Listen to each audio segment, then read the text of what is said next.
Hi, my name is Charles Buddicky, and I'm one of the founders of DonorCentric. Since I have your all's undivided attention for the next 5 minutes, I'd like to introduce you to Courtney Gaddy. She's a development coordinator at the Children's Hospital Foundation in Louisville, and she absolutely loves her job, in no small part because she gets to put on events like Clip for Kids. Now, this is an event, kind of think like St. Baldrick's Day, and young kids raise money and cut their hair to support kids at the hospital fighting cancer. And it's really, she really adores the engagement in that. Unfortunately, she has a problem. Her main job is raising money and getting the word out for this event. And she already has a website that she likes. But unfortunately, she can't go in on the back end and change any of the details. And that happens a lot. Plus, she's got to call up her developer, and he's a jerk. So their social media is pretty much non-existent. She was really happy the past year just to get links to their Twitter and Facebook pages.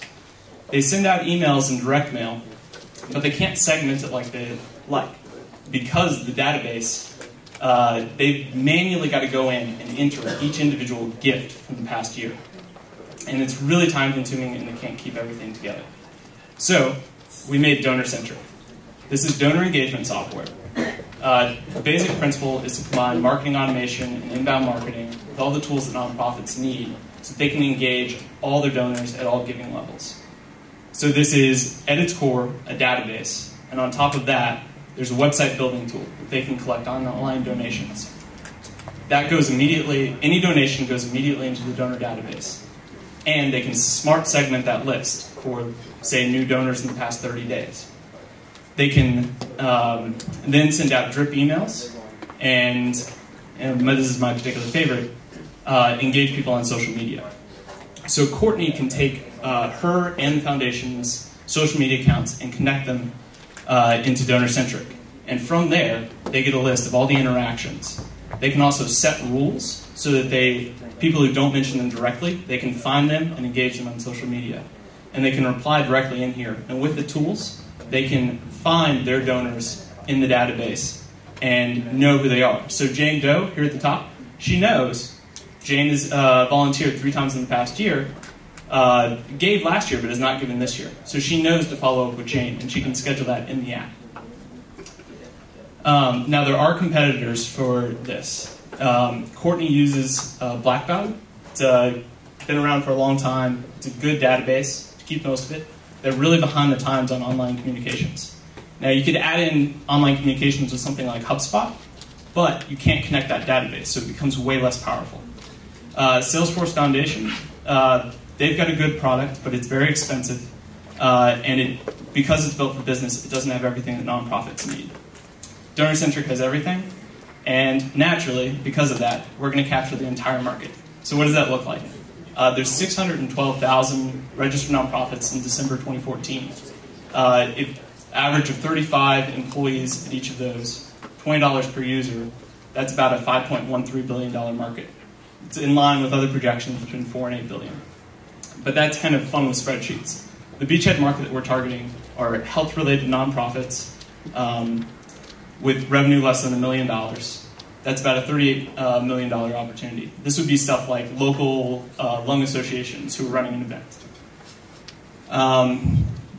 Running short on time, so just trust me, we make a lot of money on this. We've got some early traction.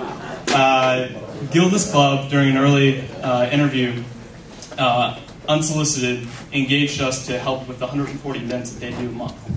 But the even cooler option is the Community Foundation of Louisville puts on an event called Give Local Louisville. And last year they raised $1.8 million with 152 nonprofits in 24 hours. They want to double that to $4 million this year.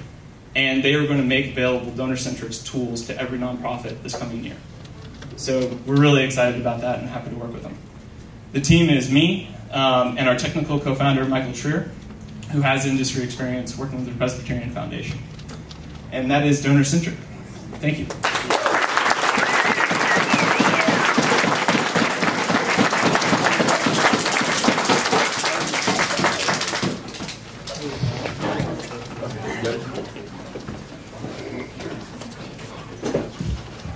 So how are you going to reach those small nonprofits? How are you going to find them and then reach them? Sure. So there's a lot of trade organizations. I think that would be the first way to reach them. American Fundraising Professionals, AFP, is kind of like an industry association. They've got chapters in Lexington and Louisville, and that's been a very fruitful avenue for me, just doing customer discovery interviews. And you can go and present to those. That's a very advantageous avenue. Also, I think inbound marketing, teaching people how to use these tools, social media and online communications. Nonprofits are very bad at that. I think that's a big opportunity as well.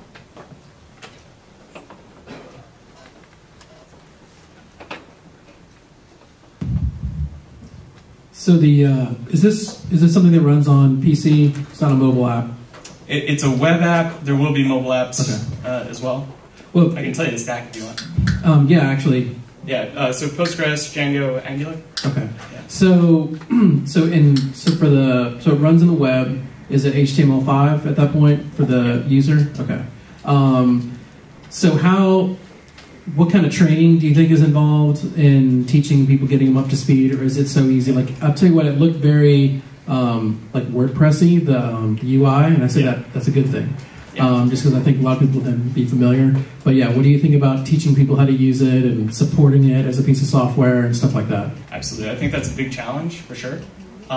Actually, Paul Graham says do things that don't scale. For like our first 10 customers before we engaged with the Community Foundation, we're planning on literally just installing WordPress and doing it manually in the back end. So the end UI will look very similar to that. I think that's really one of the core things. Nonprofits are not tech savvy. It needs to be very easy for them. So exactly. I think it's one of the big competitive advantages if we can nail it. I'm going to take you at your word that we're going to make a lot of money doing this. I go through the numbers if you want. Yeah, right. But with that, you outlined your number one competitor there, that they had a good database, they're doing a good job, they just miss the social media part. I would ask you, right? Is that that was the understanding that you were going to add the social media, and that's the other check mark that you were putting in with a complete package.